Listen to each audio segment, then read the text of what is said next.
My name is Lady Vicki Slaughter, and I'm going to tell you a story that combines a European Christmas holiday and Native American mythology. This story is called Coyote Christmas, and it's a Lakota story, and the Lakota are one of the tribes of the Sioux, one of the three nations of the American Sioux. It was the night before Christmas, and all through the house, you could smell roasting chestnuts. You could smell the wild rice cooking. The kids were excited. Papa was sitting whittling at the fireplace. Grandpa was smoking his corncob pipe.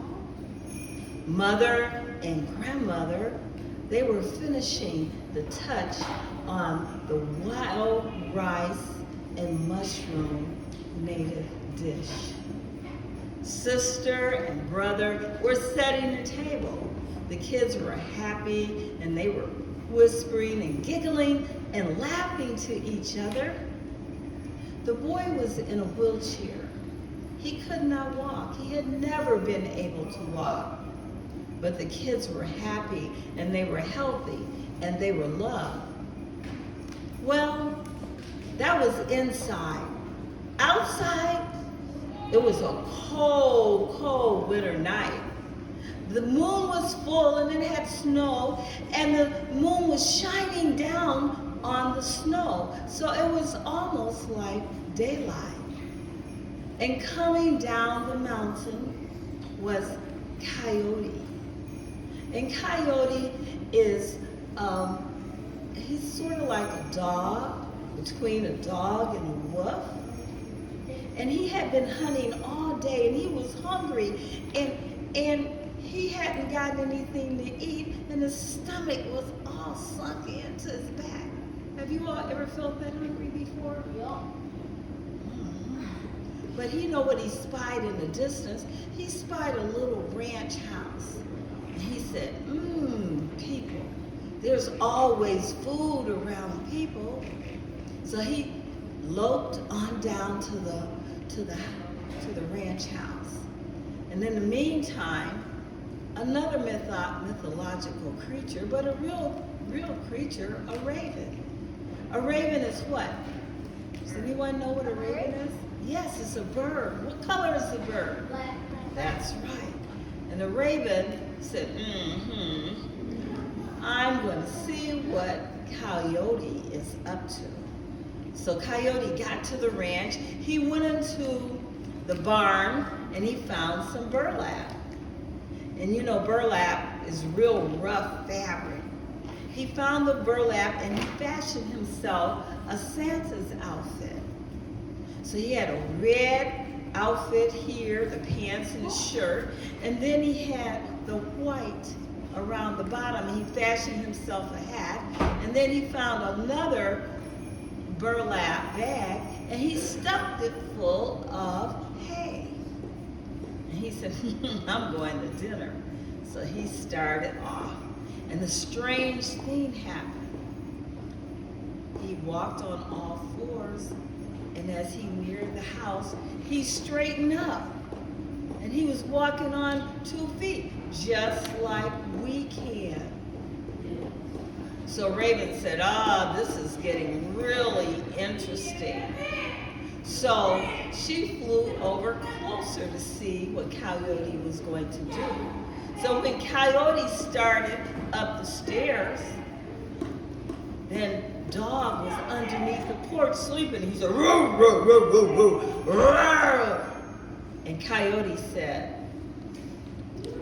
back off and hush, because I can turn you into a kitty cat, and you know I will do it. And Dog was afraid, so he backed off, closed his mouth, and he went back under the porch. So then Coyote went up on the porch and he knocked on the door, boom, boom, boom, boom. And the family was just sitting down to their dinner. And so Father got up and he came to the door. And what does Santa say when he comes to the door? Louder. That's right. But when Father opened the door, Coyote forgot his charade.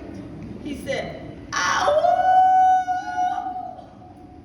Ho, ho, ho! Merry Christmas! Ho, ho, ho!" So then he was invited into the house, and as they were getting ready to eat dinner, he was invited to sit down. And Coyote was so hungry, he grabbed a fork in his hand, and he said, and they said, "Santa, we're going to bless the table first." So he wouldn't put his forks down. So he had his forks and they held hands. And the family, they blessed the table. And they were thankful for their home.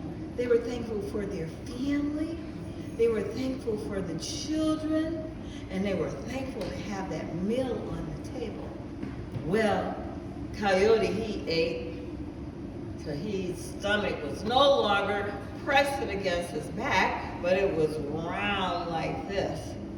And so they said, "Santa, have dessert." "Ho, ho, ho, I'm just too full, So he says, "Santa, can you give us your gifts now?" And Father brought the bag of hay over. By that time, Raven, she's a trickster too. Raven is looking in the window and she's just laughing. She's just so tickled by Coyote. And Coyote, he's wondering what he's going to do because he knows the bag is not full of gifts and toys, but it's full of hay. So they put him a chair by the fireplace and he reaches down in the bag and out comes a brand new corn cob pipe for Granddaddy. He reaches again, and out comes a whittling knife for Papa. And he reaches again, and out comes a set of dishes for Mother. And then he reaches again, and he could not believe. He said, "Oh, this bag is bottomless." And he pulls out a shawl for Grandma. And he pulls out a sweater for Sister. And he confidently reached into the bag to get something for Brother. And there was nothing in there. And he frantically looked. And he said, "Well, don't you have anything for Brother?" And he's panicked. He started walking towards the door. He had to get out of here now because he just doesn't know how the gifts got in there. He doesn't know why there's not a gift for everyone. And so he runs out the door and he stumbles over Sleeping Dog, and Dog starts to chase him. And then a strange thing happened.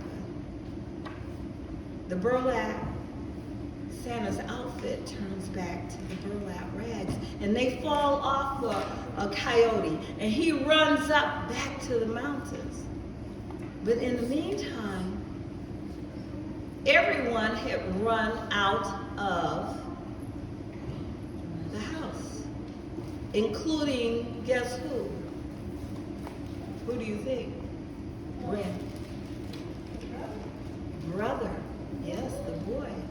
He had never walked before, and he got up and he ran to the edge of the porch, and they all were in awe. And they realized that was the Christmas gift to Brother and to the whole family. So Coyote ran up to the mountain, and he did what he usually does. What do coyotes do? Tell me. What? That's right, let's hear you. Ow! Merry Christmas to you all. Thank you. My name is Vicki Slaughter.